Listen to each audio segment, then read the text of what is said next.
That's on you, bro. You gotta copyright your design if you don't want other people using it. Oh, that's a perfectly good PC setup. Oh, nice. 1 star. I'm not quitting this house on 1 star. There's an achievement. It's supposed to be for cleaning up every speck of dirt. Let's see what that is. Use the flipper tool to copy and paste an item style 5 times. In-house flipper, the achievement you're referring to is likely worth every penny. The base game equivalent of a house hoarder, someone who hoards or values money above all. This is one of the 23 base game achievements and is tied to selling a house to a specific buyer. Dolan Trusk the Miser. Sell him a house that is cheap but impressively furnished, especially in the office area. Purchase a house that fits the miser's style, typically a simple, low-cost home. Remove or ignore most interior items. No need to clean or fully decorate. Focus on making the office look impressive and add high-end or eye-catching office furniture, decor, or displays. Oh, so I just have to sell... Okay, to... Dolan Miser. Dolan Trusk. Okay. He is the miser. Very cool. Yeah, I can do that. Sell. Bro stole a stop sign. Or maybe he bought it off of, like, Etsy.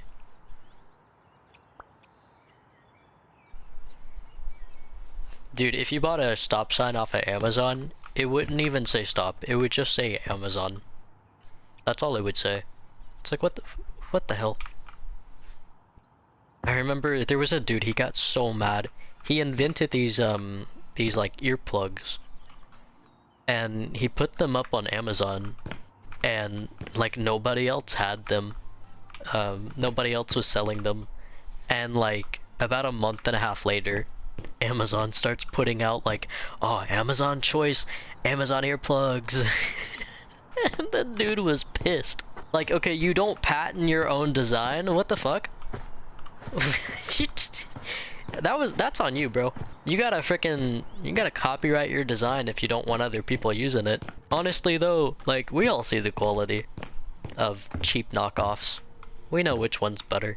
So, I would still buy his earplugs over the frickin' Amazon choice bullshit. It's just better that way. Then I'm supposed to put this over here. Sometimes you don't know though. Oh my jeez. Sometimes you don't know it's a cheap knockoff. Sometimes... And here's the other thing. Sometimes the original creator of something will sell their product for like a bajillion dollars. And oh yeah, no, it's made correctly. It's made well. It's a frickin' Ferrari. Like, it's gonna win every single race. Like, what the hell? So at that point, people do create their own knockoffs, and it's made at whatever quality they can produce. But it's a lot cheaper. Yeah, some people buy stuff because of that. You know, it's just, you get stuff at whatever you can afford. I'm not gonna be the dude who says, oh, I don't spend $120 on a hoodie, because I've totally done that, and it was comfy. It was in Disney World of all places. I bought a Star Wars jacket, and it was so cozy. I wore that for like the next, what, like 3 years. It was completely white, and it had some cute, like, character designs on it. It was like all in black and white. It had like orange on the inside of the hoodie. It was so cool. It was really comfy. Oh, cool. An Xbox Express. Oh, I love Xbox Expresses. They're so great. That might be a PC. Never mind. Might be like a Dell computer. Chunky retro computers. They may look really funny, but I'm really glad that my bro is enjoying the fancy setups. Cause they look very, like, futuristic. They look like you're becoming a cyborg. And it is fantastic, because he's like enjoying it. And I enjoy my computer too, it's also built like a cyborg. It's great. Like, I would have never had that with a retro case. I love that people are using retro cases, it's just... I like the see-through, I like the RGB lights. I like being able to see everything that's like in the computer. And I do love some of these cases. There was one with a lot of ventilation that looked really cool to get. So I know on my next PC build, I would definitely love a lot of ventilation for my PC. I would also like it to be bigger. I think the cables in my computer are like really big. And they're kind of like chunky. I'm a little afraid that they're gonna bust out of the case. You know, I've had it for so long that I'm just okay with it, but it's really chunky cabling. And I see it all the time. Like, I wish that had a little more space. So I hope to get a larger case one day. I think that'd be really nice. Why didn't that show up before?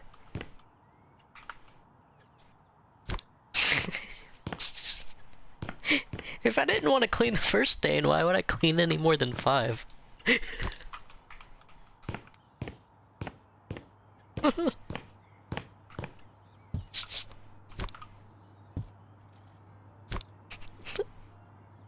I'll shut up. Don't worry about me.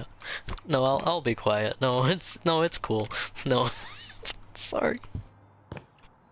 I keep doing these like voices just by accident. My jeez. The real embarrassment hits sometimes. My jeez. Hey, at least I don't go into like Sylvester Stallone. Hey, at least I don't do that. Oh my jeez. Dude, if I started going into like like all the time, oh jeez.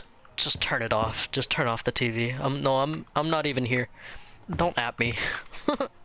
Like, if I go into a full Sylvester Stallone, I am done for.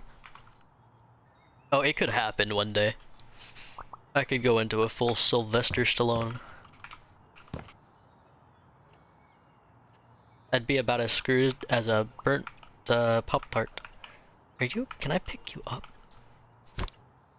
Look at that. Look at that hidden piece of trash. There's another. Oh, this guy was filthy. Don't want to move the bed. Got it. 1 shoe print. See, that wasn't invisible. That was good game mechanics. The garage, however, had an invisible stain.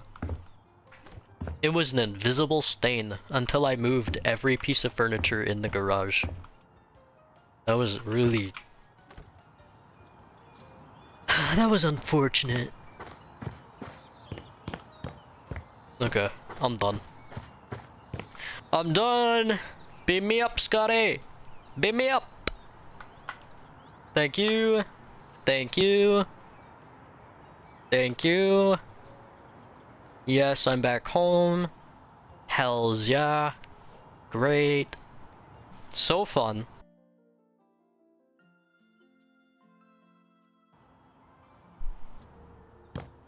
Looking good. Whoa.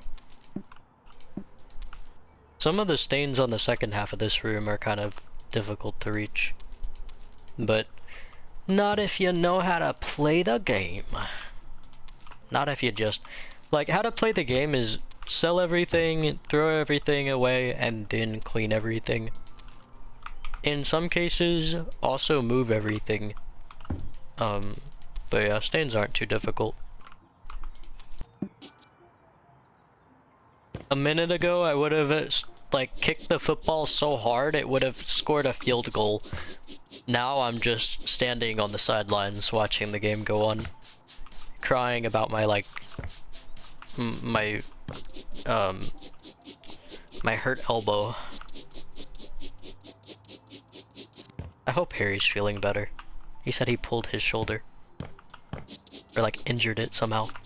And anyway, he said it was healing and he couldn't go back to like doing his lifts. Last we spoke, he said he was getting back into it and retraining again. But it means a lot to him to like be as strong as possible. I just hope he gets back into it slowly. 'Cause after healing from an injury, you know, all those big like NFL players and stuff, they'll just push it to the max. And doing that, you can injure yourself for life. I mean, after having a ripped, you know, there's a couple muscles that if you rip them, they'll never go back to what they fully were. It's not like a bone. Muscles are very, very different. But you gotta take it slow. Just focus on your technique. And you focus on, you know, just focus on your technique. Go real slow. Make sure that you're getting everything right, and then you can start to speed it up. There is no issue in going slow, it's just an issue if you go fast and you don't have the, you're not using the muscles that you're trying to use, and you're pulling things that don't need to be pulled. It can create a lot of problems in the future. So if you focus on your technique and like, you focus on, you know, activating the muscles that you are trying to make stronger, it'll help out. My bro actually took a class in like working out, and he shared with me some of this stuff, so it was really cool to hear about. So thanks, bro. Meanwhile, I'm just doing pull-ups.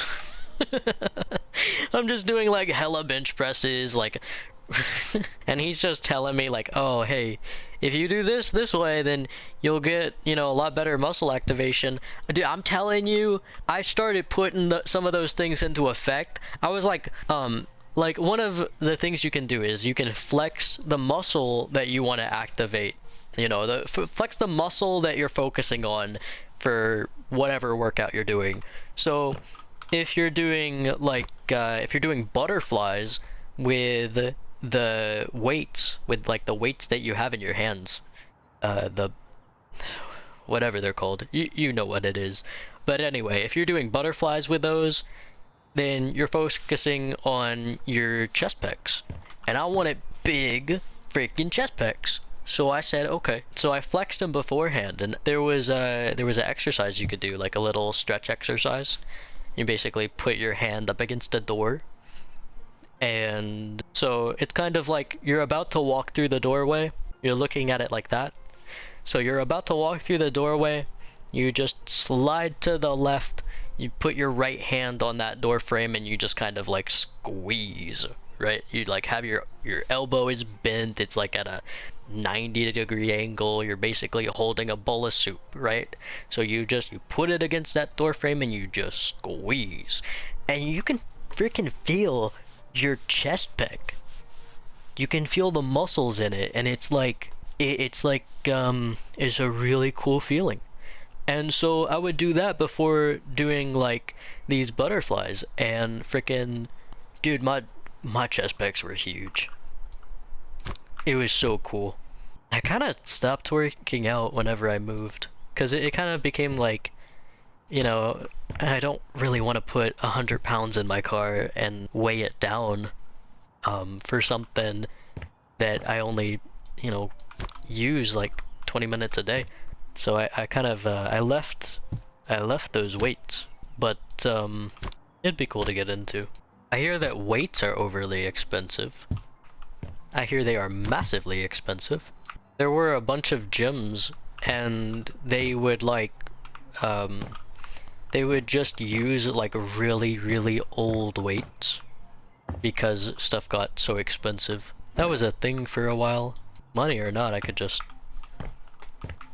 I could lift a water jug. That costs like $1. Oh my geez, you get the same gains as someone who spent like a freaking $100 on a 50-pound weight. You get the same gains. Just using a gosh dang gallon of water. I'm gonna check it out real quick. Give me a second. No wonder so many people freaking do gym memberships. No wonder. Maybe there's a YouTube video about how to make weights at home. Wait, from $6?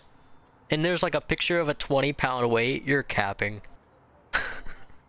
Cause some of these is like $40 for a 20-pound weight. This one's a 20-pound weight, it's $30. Oh my geez, you're doing like $1.50 per pound. That's crazy. 15 pounds, $50. How much is this? You can do a set for like 1,600. Okay, well how many are in the set? Oh my jeez. Cap, 550 pound. Rubber hex dumbbell set from 150. Dear God, that's a bargain. Compared to these other things, dear God. Oh, this one comes with a stand. That's a $200 thing. Dang, okay. Prices aren't too bad. What's the max on this? Oh, the max is 25. Oh, yikes. Not bad, but I'd get that for my aunt. You know? I'd get that for my very buff, beefy aunt. I'm sorry, I'm looking at random stuff. Look, I'll go back to game. And make one for me. Oh, I'm like a child, dude. They're like putting images next to the word, and it's now making sense. Like, I was just calling those balls. I did try to go over and catch a lily frog, and there's one particular— hi Choco Cat. There's one particular area where the lily frog sits. However,